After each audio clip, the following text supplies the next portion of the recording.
दी है। हमारी पार्टी के किसी भी कार्यकर्ता, किसी भी पदाधिकारी, किसी भी चुने हुए जनप्रतिनिधि, किसी भी नेता के प्रतिष्ठा पर बात आएगी तो अपना दल चुप नहीं बैठेगा। प्रतिष्ठा के साथ किसी भी प्रकार का कोई समझौता मेरी पार्टी नहीं करेगी।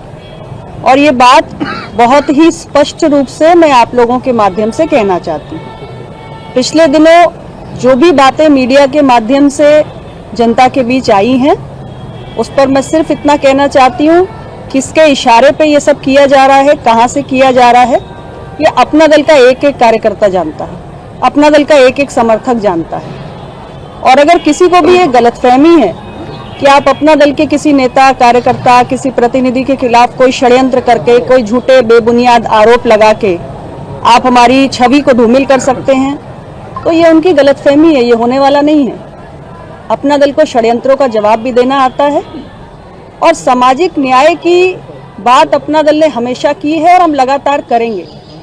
कोई भी ये सोचे कि हम सामाजिक न्याय के विषय किसी षड्यंत्र से भयभीत होकर उठाना बंद कर देंगे, तो ये नहीं होने वाला। 69,000 शिक्षक भर्ती में अगर पिछड़ों, दलितों के साथ अन्याय हुआ है तो हुआ है, और हम सरकार में रहकर भी ये बात निरंतर कहते आए हैं और तब तक कहते रहेंगे जब तक इसका हल नहीं हो जाता। जो लोग जिम्मेदार हैं उनको हल करना होगा। और ये बात मैं बड़ा स्पष्ट रूप से कह रही हूँ, कोई भी विषय जो पिछड़ों के, दलितों के हक से जुड़ा हुआ है उसको हम लगातार उठाएंगे। तो इसलिए जो भी ये सारे षड्यंत्र कर रहा है वो बड़ा साफ तौर से समझ ले, अपना दल षड्यंत्रों का जवाब भी देता है और देगा भी, दे रहा है।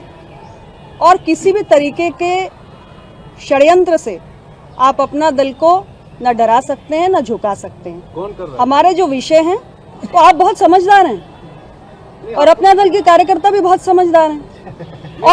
और सार्वजनिक जीवन में जो भी नेता, जिन पार्टियों के सक्रिय हैं, वो सब बहुत समझदार हैं।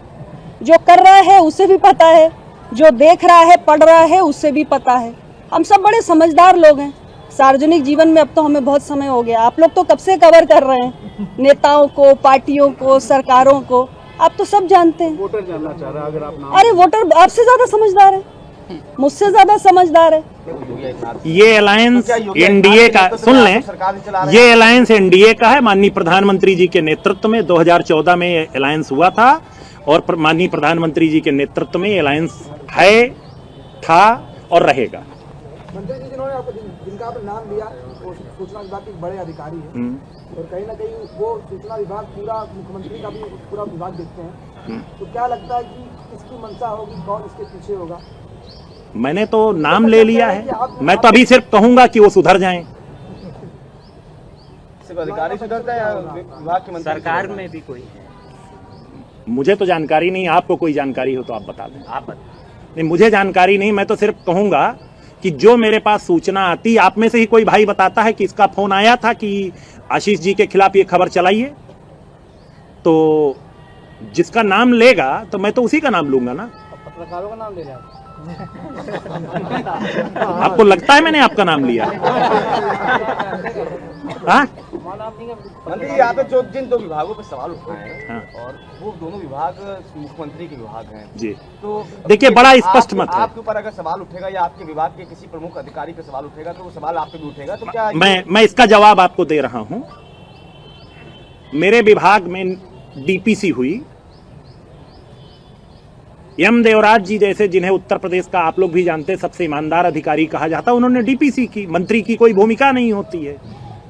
वो डीपीसी की फाइल आई, मैंने मुख्यमंत्री कार्यालय भेजा, मुख्यमंत्री कार्यालय से मुझे कुछ निर्देश प्राप्त हुआ, उसके आधार पर हमने सारे विभागों से कंसेंट लेकर के, अभिमत लेकर के हमने उसको डीपीसी कर दिया। तो अब ये तो सूचना विभाग का दायित्व है कि ये गलत हुई है डीपीसी या सही, इसका स्पष्टीकरण जारी करना चाहिए। दो ही चीज हो सकती है, या तो डीपीसी सही हुई है और या तो डीपीसी गलत हुई है। अगर डीपीसी सही हुई है तो उसका भी सूचना विभाग को स्पष्टीकरण जारी करना चाहिए। क्यों नहीं जारी कर रहा है सूचना विभाग स्पष्टीकरण? और गलत हुई है तो उसका भी स्पष्टीकरण जारी करे सूचना विभाग।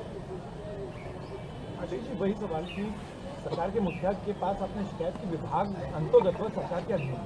देखिए, एक सवाल का मैं जवाब दे दूं। हम लोग एनडीए के घटक दल हैं, हमें जहां जो विषय रखना होता रख दिए हैं, पर इतना जरूर कहूंगा कि एसटीएफ के किसी अधिकारी ने, मैं तो कह रहा हूं ना, जिस दिन मिस्टर धरना मास्टर धरने पे बैठी थी, उस दिन उनके टेलीफोन पर लगातार कौन सा पुलिस का अधिकारी बात कर रहा था, एसटीएफ का कौन अधिकारी बात कर रहा था, और उसने 2 ऐसे कौन व्यक्तियों को भेजा था जहां पर परिंदा भी पर नहीं मार सकता, वहां पर रात में 2 लोग धरने पे बैठे थे। तो मेरा स्वाभाविक तौर पे एसटीएफ पे सवाल तो है ही है, और अगर एसटीएफ मेरे खिलाफ कुछ षड्यंत्र करेगी तो मैं तो जवाब दूंगा ही। खतरा भी है आपको एसटीएफ से? अरे खतरा, जब षड्यंत्र के आगे तो खतरा ही होता है, खतरा है उसके आगे। अब आप अपने शब्दों में, षड्यंत्र के आगे होता क्या है? खतरा।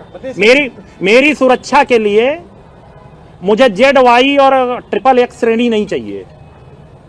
मुझे तो मेरी सुरक्षा के लिए मेरे कार्यकर्ता पर्याप्त हैं, लेकिन मैं इतना बता दूं कि खतरा तो मुझे है ही है। जब षड्यंत्र है तो षड्यंत्र के आगे खतरा होना स्वाभाविक है। सुरक्षा की मांग करें? अरे तो मांग किससे करेंगे? अरे मंत्री हैं। अरे सुनिए, मंत्री को खतरा है। मैंने तो आपको प्रूफ के साथ बता दिया कि 2 आदमी भेजे गए थे।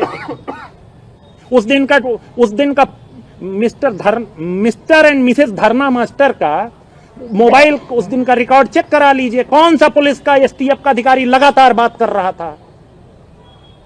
आप इतना काम तो आप करेंगे नहीं कि उनका मोबाइल रिकॉर्ड मंगवा लें। मंत्री जी कौन है धरना मास्टर? अब आपको भी जो 2 अक्टूबर को वो 2 जुलाई को धरना करे, 17 अक्टूबर को धरना करे, अब उसके बाद भी बताने की जरूरत है। और सुनिए, वो तो आप लोगों की बड़े प्रिय है धरना मास्टर ना, क्योंकि आपको एक इवेंट चाहिए।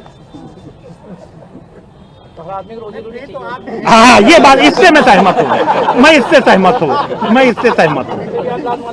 अरे आप बड़े भाई हैं, मैं कहां से कहूंगा। मंत्री जी, क्या मुख्यमंत्री की शिकायत की इस विषय में आपने जो आपके खिलाफ? मैंने मुझे जहां कहना था कह दिया। मुख्यमंत्री से नहीं करेंगे शिकायत? मैंने फिर आपसे एक चीज कहा, मेरी भी कुछ पीड़ा है।